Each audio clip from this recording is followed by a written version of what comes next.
Hello, this is Ron Paul with your weekly update for August 8th.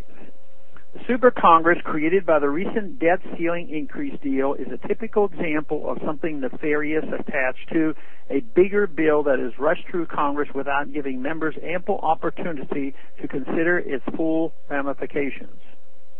This commission may turn into an early Christmas present for the well-heeled lobbyists of K Street.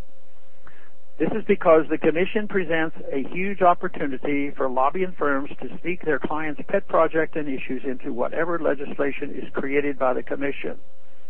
The fact that automatic cuts to defense are named if the committee deadlock simply signals to the military-industrial complex to bring their A game to the lobbying effort. One red flag I am constantly aware of in my position as a congressman is that highly complex and convoluted legislation frequently has dangerous provisions hidden in the fine print.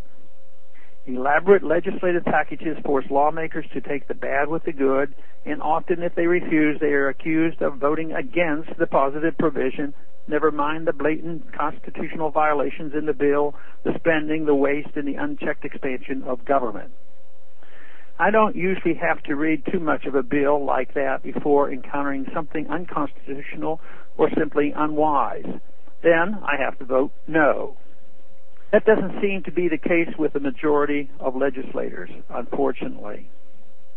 In order to ram through one special interest favorable treatment or give away a certain amount of horse trading is done. The end result is mammoth bills with myriads of unrelated provisions that favor those with the best lobbyists at the expense of everyone else. The creation of a 12-member committee to preside over a $1.5 trillion in spending decisions and the exclusion of the rest of the Congress also means lobbying firms can focus their efforts on an anointed few, which is certainly more manageable for them than having to deal with the entire Congress.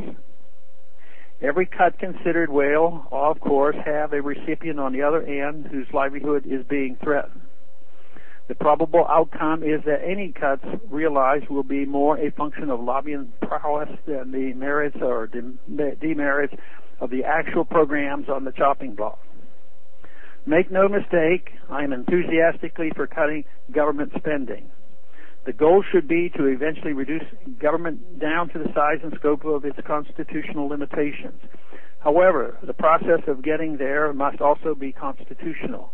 Concentrating such special authority to fast-track legislation affecting so many special interests to a small, select committee is nothing more than an unprecedented power grab. Only fears of an impending catastrophic event could have motivated members to allow this legislation to be rushed through Congress. The Founding Fathers had strong feelings about taxation without representation, and under no circumstances would they have felt excluding 98% of Congress from fiscal decisions was appropriate. I see nothing good coming out of this Super Congress. I suspect it will be highly vulnerable to corruption and special interest. No benefit can come from such a careless disregard of the Founders' design. Thanks for calling this update. A new update is placed on this number, 888-322-1414, every Monday. The written text of which can be found on my website, www.house.gov/Paul, under the heading Texas Straight Talk. Thanks for calling.